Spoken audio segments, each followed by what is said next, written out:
Okay guys, I'm out here today. I am planting in the food forest. And my mint is already dried out. I do have some leaves on it, but it's really cool because they've already formed seeds, so I'm hoping that this spreads more. So that'll be good.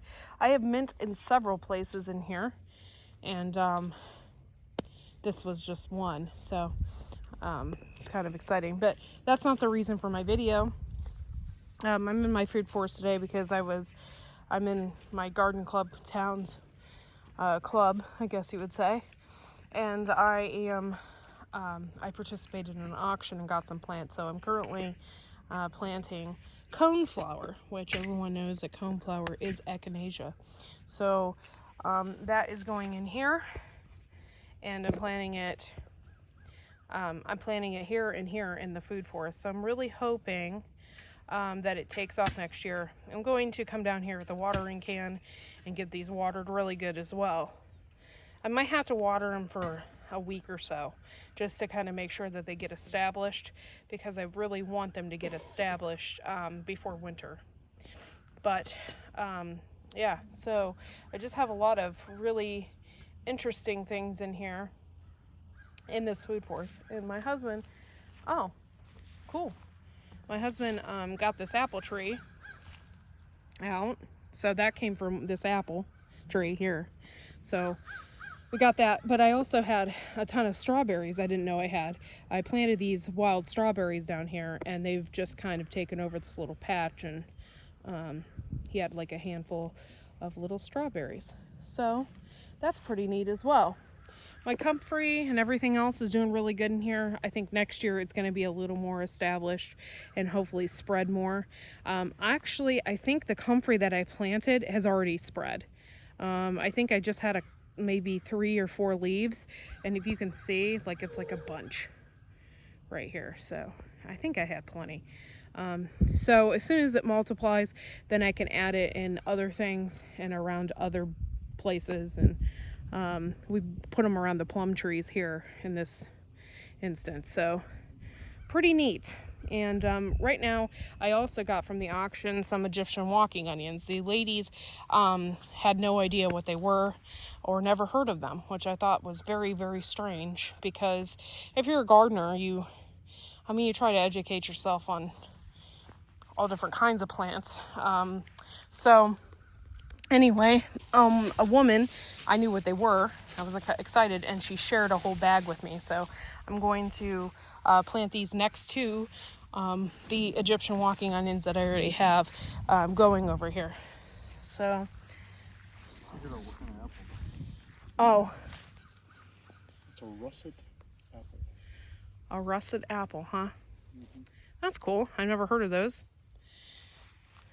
Neat. Okay, this is hilarious because I haven't really been out here to collect any onions, and this is a perfect example of what the Egyptian walking onion does. So at the top of this, they form like a head, and they'll get like a little bit of onions on the top, and then they'll fall over. So these were once upright. They'll fall over, and when they fall over, they create more onions. And here is a whole bunch of them right here.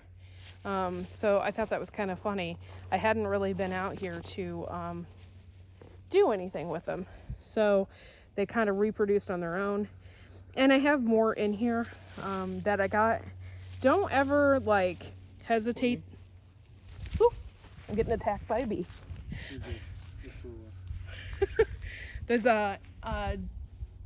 European hornets are everywhere. Don't hesitate to buy anything off of Etsy. As long as it has good star reviews, and the star, you got a 5-star or whatever, don't hesitate, because I bought some really awesome stuff from Etsy. Like I bought the golden seal, I bought a ginseng from there, and they've all popped up and they're doing really good. And then I also bought some Egyptian walking onions, but I also got some from some YouTubers as well. Tammy over the summer, I don't know if these are the same. I've never heard of these before, but she called these potato onions. and I planted those in here as well. So we'll see how that's going to work out. I'm constantly looking for bees because they are everywhere. There's one right there, a huge one, eating an apple. See how big that sucker is? Freaking huge, man. And that's why I'm just like constantly looking around, making sure that I don't run into one of them, because I definitely don't want to. I can hear them. They sound like little missiles or something, or I don't know. They're scary. So we're going to go ahead and plant those here. Now I'm planting them on this side, and I'll tell you why. This whole situation here, that is east and that is west. And when the sun comes through those trees way over there, they shine right here, and it gets really hot right here. You'll probably end up getting most of the sun from the day from here. We are going to clip back some of these apple trees in the winter, so we have more sun coming down. Oh my God, that thing is freaking huge. Oh my God, it is right there, and woo, okay. I wanted to get a good picture of it, but I couldn't because it was flying at me. Those things are huge. But anyway, this is east and this is west, and the sun comes down through the west through those trees and hits this over here, and it gets really hot right here. But if you plant them on that side, they'll never get any sun because of the trees and the way they're positioned. And then we got a fence row here with a ton of trees in it as well. So I'm going to go ahead and we're going to plant these. I'm going to give them to my husband. Here's the bag. Sorry. And yeah, so that's why I'm kind of leery about planting anything inside unless it can take the forest, which golden seal and ginseng, they can take it. They're used to being underneath the canopy and not getting a whole lot of sun. So here are the walking onions. We're going to plant these over here. And I got a ton of them. I'm just going to kind of broadcast them in this area and then cover them. This is my plan.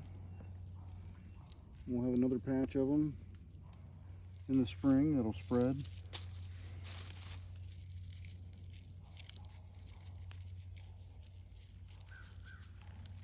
I don't know where that thing is. I hear it though. Don't worry about them. It's scaring me. The potato onions, from what I've seen, I think they get a little bit bigger than these, the Egyptian walking onions. Mm-hmm. I think they get a little bit bigger, so that's cool. Next year, I hope to actually try eating some of these. Yeah.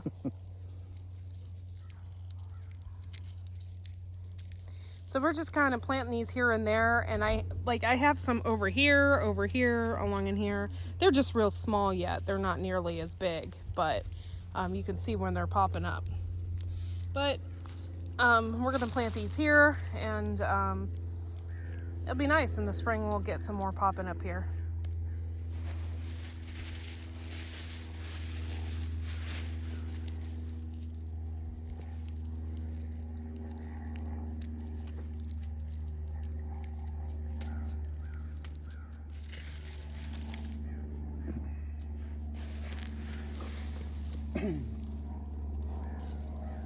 I'm just going to cover them back over with all this to protect them.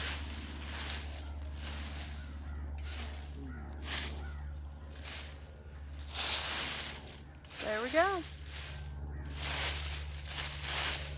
And we'll see them in the spring. Yep. And that's pretty much it, guys.